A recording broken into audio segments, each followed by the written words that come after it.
Welcome to Madurai Spice Box. இது வரைக்கும் நம்ம சேனலை சப்ஸ்கிரைப் பண்ணாதவங்க சப்ஸ்கிரைப் பண்ணிக்கோங்க. வெஜிடேபிள் பிரியாணி பண்ண போகிறோம். அதுக்கு வந்து 2 டம்ளர் பாசுமதி ரைஸ் எடுத்து கழுவி ஊற வச்சு எடுத்து வச்சுருக்கேன். ரஸ்க்கு ஒரு 5-6 பீஸ் எடுத்து வச்சுருக்கேன். இதை வந்து எண்ணெயில் பொரிச்சு போட்டுக்கலாம். நான் ஒரு கேரட் எடுத்து நறுக்கி வச்சுருக்கேன். கொஞ்சமாக பீன்ஸ் பருப்பு, பீன்ஸ் கட் பண்ணி எடுத்து வச்சுருக்கோம். குடமிளகா ஒன்று கட் பண்ணி எடுத்து வச்சுருக்கோம். தாளிக்கிறதுக்கு கறி மசாலா எடுத்து வச்சுருக்கோம். நம்ம வந்து பட்டை, கிராம்பு, ஏலக்காய், பிரியாணி இலை எல்லாம் எடுத்துகிட்டு 1/2 டீஸ்பூன் கரம் மசாலா தூள், 1 டீஸ்பூன் மிளகாத்தூள், ஒரு 10 முந்திரி பருப்பு எடுத்து வச்சுருக்கோம். தக்காளி பழம் ஒன்று எடுத்து கழுவிட்டு கட் பண்ணி எடுத்து வச்சுருக்கோம்.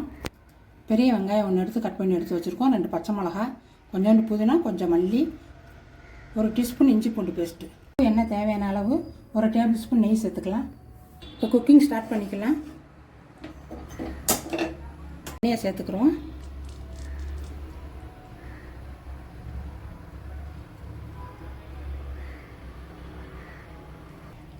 நெய்யும் இதிலே சேர்த்துக்கலாம் தாளிக்கிறதுக்கு.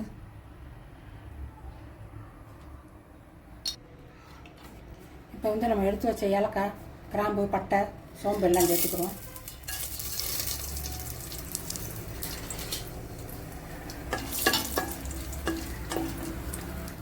வெங்காயத்தையும் சேர்த்துக்கலாம் இதுலேயே.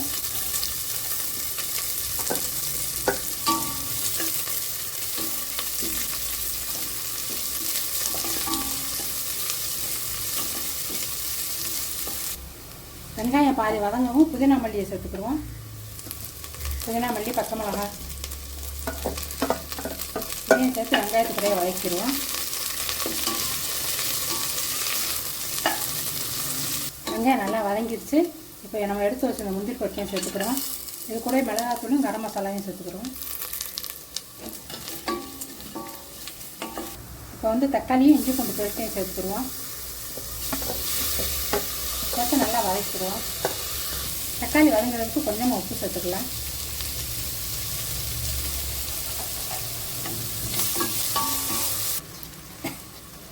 ஒரு டேபிள் ஸ்பூன் தயிர் சேர்த்துக்கிறோம்.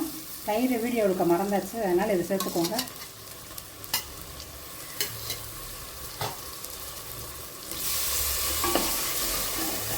வெங்காயம் தக்காளி எல்லாம் நல்லா வதங்கிடுச்சு. இப்போ நம்ம நறுக்கி வச்சுருக்க காயெல்லாம் சேர்த்துக்கிறோம். இல்லை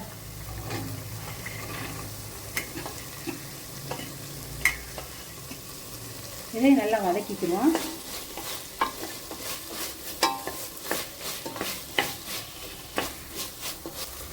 நம்ம சேர்த்த காயெல்லாம் இப்போ எண்ணெயிலே நல்லா வதங்கி பாதி வெந்துருச்சு. இந்த டயத்தில் வந்து தண்ணியை சேர்த்துக்கலாம். 2 டம்ளர் அரிசி, 4 டம்ளர் தண்ணி சேர்க்க போகிறோம்.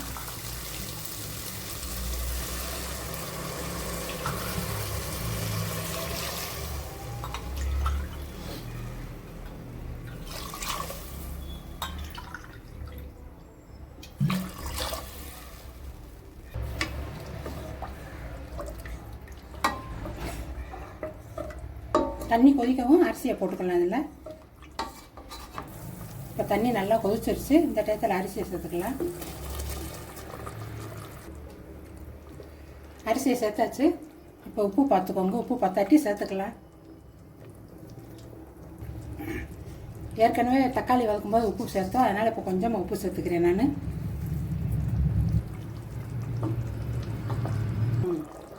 இப்போ வந்து உப்பு காரமெல்லாம் செக் பண்ணிக்கோங்க. பத்தாட்டி போட்டுக்கோங்க. நான் வந்து இதில் சேர்த்துட்டேன், கரெக்டாக இருக்குது. அதனால் இப்போ மூடி போட்டு மூடி வச்சுக்கிடுவோம்.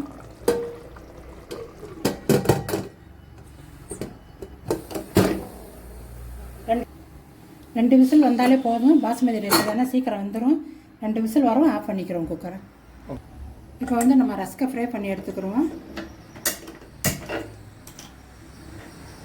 இப்போ ரஸ்க்கு வறுக்கிறதுக்கு எண்ணெயை ஊற்றிக்கலாம். அதில் சட்டியில் இப்போ எண்ணெய் நல்லா சூடாகிடுச்சு. இப்போ ரஸ்கை ஃப்ரை பண்ணி எடுத்துக்கிடுவோம்.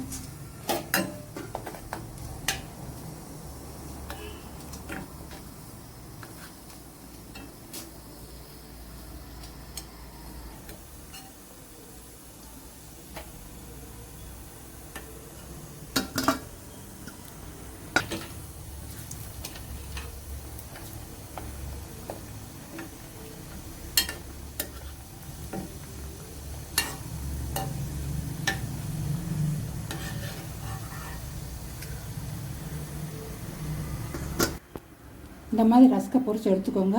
ரொம்ப பிளாக் ஆகக்கூடாது. இந்த மாதிரி ப்ரௌன் வரும்போது எடுத்துடணும். ஏன்னா அடுப்பை சிம்மிலேயே வச்சு பொரிங்க, அப்போ தான் ஒரே மாதிரி பொரிச்சு வரும். இப்போ 2 விசில் வந்துடுச்சு. அடுப்பை ஆஃப் பண்ணிக்கலாம். இப்போ பிரியாணி ஓப்பன் பண்ணி பார்ப்போம்.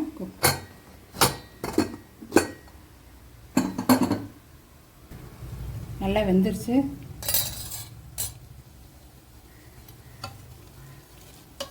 நம்ம ஊற்றின தண்ணிக்கு ரைஸுக்கெல்லாம் கரெக்டாக வந்துடுச்சு. இப்போ வந்து இந்த சூட்டோடையே இந்த ரஸ்க்கு நம்ம பொரிச்சு வச்சுருக்க ரஸ்கெல்லாம் சேர்த்துக்கோங்க.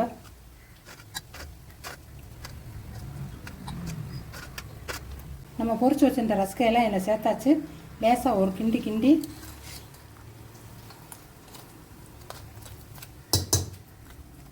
அந்த சூடோடையே குக்கர் மூடியை போட்டு இன்னொரு டைம் மூடி வச்சுருங்க.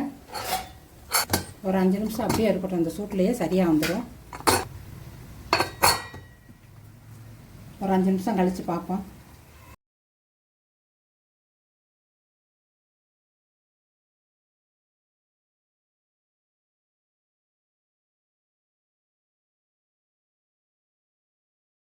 இது வரைக்கும் நம்ம சேனலை சப்ஸ்கிரைப் பண்ணாதவங்க சப்ஸ்கிரைப் பண்ணிக்கோங்க.